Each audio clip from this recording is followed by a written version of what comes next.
Welcome back, MTG Burgeoning fans. This is Friday, so that can only mean it's time for the Kitchen Table series. This is deck tech number 34, Gruul Dragons.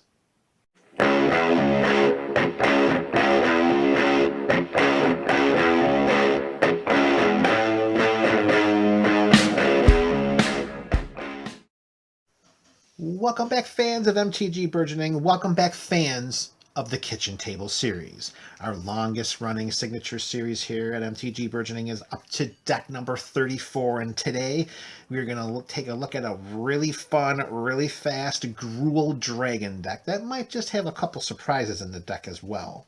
As generally is customary with the Kitchen Table series, we are going to begin with the land base. Let's show us off some basic forests. And I believe we're going to count out a total of 8 basic forests, and there they all are, just so you don't think I'm telling you a lie. 8 basic forests. And we are going to include 8 basic mountains for a total of 16 basic lands to start off this deck tech. Capping off our lands is going to be one playset of Cinderglade. It's a mountain forest. It taps for a red or taps for a green, and it enters the battlefield tapped unless we control 2 or more basic lands. 4 copies of Cinderglade to go with our 16 basic lands. It's the kitchen table, so you know what that means. We are going to include 1 copy of Sol Ring. So that's 20 lands and a Sol Ring to start things off here with deck tech number 34. Now, folks, dragons ain't cheap, so we need to ramp and we need to fix our mana. We got our lands, we've got our Sol Ring, so let's also include some enchantment auras that will help us to provide us with additional mana and the right colors that we need to cast our lovely winged beasts. Our first playset is going to be 4 copies of Utopia Sprawl.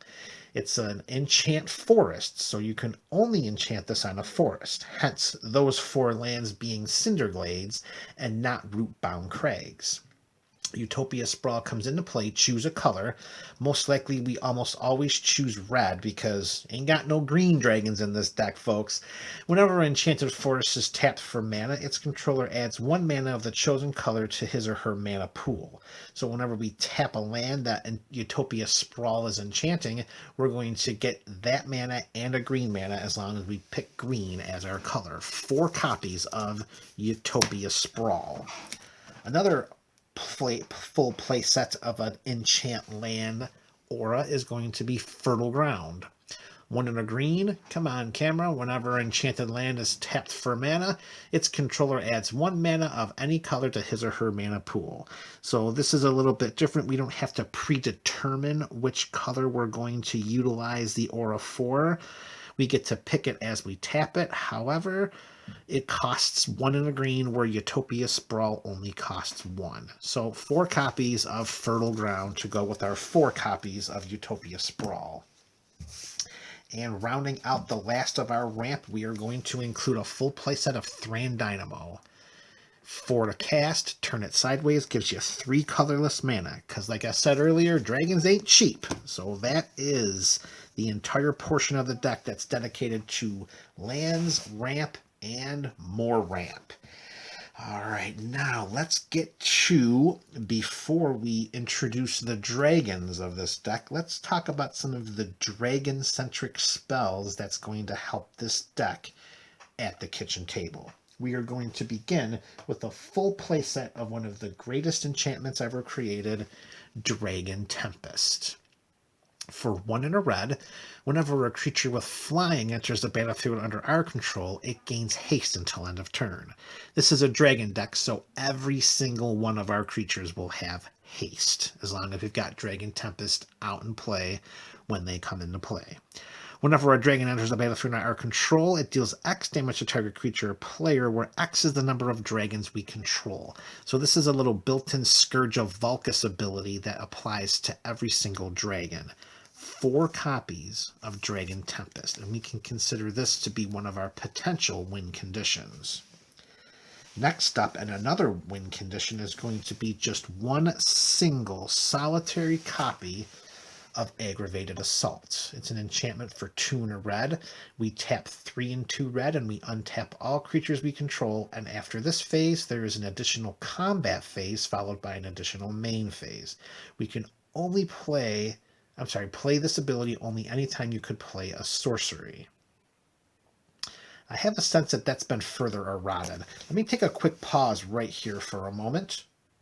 Okay, nope, that's exactly what it is on Gatherer, word for word. So what we want to do is we attack with our creatures with an Aggravated Assault in play, and then when that combat is over, we tap 3, tap 2 red, and then we untap all of our creatures, and we do it again. Rinse, lather, repeat, win the game. Next enchantment, yeah, these are all enchantments. We got an enchantment-heavy deck here with these dragons, don't we? We're going to play with Sarkhan's Unsealing. 3 and a red. It's a rare enchantment from Core Set 2019. Whenever we cast a spell with power, whenever we cast a creature spell with power 4, 5, or 6, Sarkhan's Unsealing deals 4 damage to any target. Whenever we cast a creature spell with power 7 or greater, Sarkhan's Unsealing deals 4 damage to each opponent and each creature and each planeswalker they control. And I'm going to tell you right now, we have some 7 power toughness in this deck. We got 4, we got 5, we got 6, we got 7. We got 2 copies of Sarkhan's Unsealing. And that too is going to work as a win condition. To kind of accentuate our combat phases as if we needed them because we're playing dragons, to pair with the Aggravated Assault, how about Sight of the Scale Lords? 4 and a green. At the beginning of combat on our turn, creatures we control with toughness 4 or greater get +2/+2 and gain vigilance until end of turn. So at the beginning of combat, if we have multiple at the beginning of combats, this is going to trigger each time with it. 2 copies, Sight of the Scale Lords. And those are the Dragon support cards. So now let's meet your supporting actors of this deck, your supporting characters, your dragon cards. First dragon, Scourge of Vulkus, 2 and triple red. It's a 4/4 flyer, and when Scourge of Vulkus or another dragon enters the battlefield under your control, it deals X damage to any target where X is the number of dragons we control. So that was what we were talking about with Dragon Tempest. Dragon Tempest's second wall of text is what Scourge of Vulkus does. And additionally, Scourge of Vulkus has fire breathing. Whenever we tap a red, it gets +1/+0 until end of turn. Just 1 copy of Scourge of Vulkus. Next up, we are turning to the Queen. And that's Lauthless Dragon Queen. 4 and double red. She's a 6/6 flyer. Whenever another non-token dragon, we have to stress that because we do have some token producers in this deck. Whenever another non-token dragon enters a battlefield under our control, we create a 5/5 red dragon creature token with flying. And then we can tap 1 and a red, and dragons we control get +1/+0 until end of turn.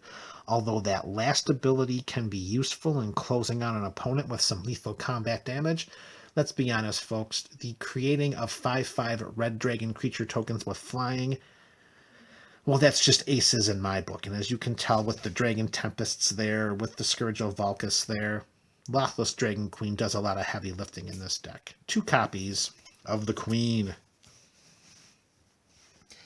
Next up, we are going to show 1 copy of Hellkite Tyrant. 4 and 2 red, 6/5 flying trampler. Whenever it deals combat damage to a player, gain control of all artifacts that player controls. At the beginning of combat, if we control 20 or more artifacts, you win the game. I will throw a disclaimer out there right now. I've never won the game with Hellkite Tyrant's second ability, but I have stolen so many beautiful artifacts with his first ability. Hellkite Tyrant will always have a spot in this deck. 1 copy of Hellkite Tyrant. Next up, we are going to show why Aggravated Assault has the ability to become an infinite combat damage enabler, and that's when it's paired with Savage Ventmaw. For 4 red and a green, Savage Ventmaw is a 4/4 flyer, and whenever it attacks, we add 3 red and 3 green to our mana pool. until end of turn, we don't lose this mana as steps and phases end. Now, if we flash back to Aggravated Assault's activated ability cost, it's 3 and 2 red. So we turn Savage Ventmaw sideways to attack. We add 3 red and 3 green to our mana pool. After that combat is over, we use 2 of that red and 3 of that green, or any combination thereof, to activate Aggravated Assault. To get a combat phase, we untap, we declare attackers again, we turn sideways again, and we keep attacking until the table is dead. Savage Ventmaw, 2 copies, Aggravated Assault's BFF.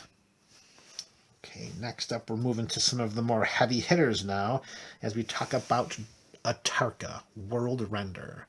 5 red and a green, it's a 6/4 flying trampler, and whenever a dragon we control attacks, it gains double strike until end of turn. So this dragon is going to enable double strike for all of our creatures as long as they're declared as attackers.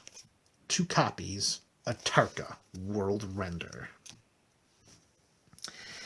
Staying with Atarka-themed dragons, we are going to include Dragon Lord Atarka. 5 red and a green, it's an 8/8 flying trampler, and whenever Dragon Lord Atarka enters the battlefield, it deals 5 damage divided as you choose among any number of target creatures and or planeswalkers your opponents control. I really do wish they would have given this more of the Bogardan Hellkite ability, where it could spread those 5 points of damage to any targets. But getting rid of some creatures and planeswalkers is okay too. Casting an 8/8 flying trampler for just 7, well, that's going to be really good too. 2 copies of Dragon Lord Atarka. All right, we are winding down with our dragons here, but we still got a few beastly ones to show. And the next one is one that, well, should be played more in dragon decks everywhere. And that's Killmouth Dragon. For 5 and 2 red, it's a 5/5 dragon with flying, and it has the Amplify mechanic. As this creature enters the battlefield, put 3 +1/+1 counters on it for each dragon card you reveal in your hand. The 3 is indicated after Amplify, because Amplify was a mechanic that had a number after it. Like Amplify 1, it would have been 1 +1/+1 counter. Amplify 5 would have been 5 +1/+1 counters. So we can tap Killmouth Dragon, and it deals damage equal to the number of +1/+1 counters on it to target creature or player. Any target is going to get that. So we get Killmouth Dragon in play nice and early. And maybe we have a Dragon's Tempest in play, giving it a little bit of haste. We show a couple of dragons, make this guy maybe an 11/11, maybe a 14/14. And if we have Sight of the Scale Lords in play, giving it vigilance, not only can we attack with a massive dragon, but we can also tap and deal some direct damage with those +1/+1 counters. 2 copies of Killmouth Dragon. And next up, we are showing Drakuseth, Maw of Flames. 4 and triple red. It's a 7/7 legendary dragon with flying, of course. Whenever Drakuseth, Maw of Flames attacks, it deals 4 damage to any target and 3 damage to each of up to 2 other targets. Folks, that's a total of 17 points of direct and combat damage from Drakuseth attacking once. Can you imagine with a Dragon Tempest in play, he comes down immediately and he's already swinging for that much combined combat and direct damage? Drakuseth, Maw of Flames, 4 copies in the deck. Amazing power out of that dragon, a ridiculous attack trigger. Speaking of ridiculous attack triggers, that brings us to the last 2 cards in this deck. The last dragon we are going to include, and boy oh boy, are they a doozy, 2 copies of Utvara Hellkite. It's 6 and 2 red for a 6/6 flyer, and whenever a dragon we control attacks, create a 6/6 red dragon creature token with flying onto the battlefield. Or put a creature onto the battlefield, don't create. Well, same thing, you know what I'm saying. Utvara Hellkite comes down. Oh boy, and then you attack with your dragons. They come down. If we have the Dragon Tempest in play, when those dragons come down, they all see each other simultaneously. Let's say, for example, we have 2 dragons in play with a Dragon Tempest. We play the Utvara Hellkite. We attack with all 3 of those dragons. 3 dragons come into play. They all see all the dragons simultaneously. Dragon Tempest triggers 3 times, and folks, we're going to be dealing a lot of combat. We're going to be dealing a lot of direct damage. So much so that each one of those 3 dragons is going to be dealing 6 points of damage. It's 18 points of damage from an enter the battlefield trigger off of attack triggers from Utvara Hellkite. 2 copies, Utvara Hellkite, and that completes deck tech number 34, Kitchen Table Series, Gruul Dragons, folks. This is MTG Burgeoning, your channel for the kitchen table.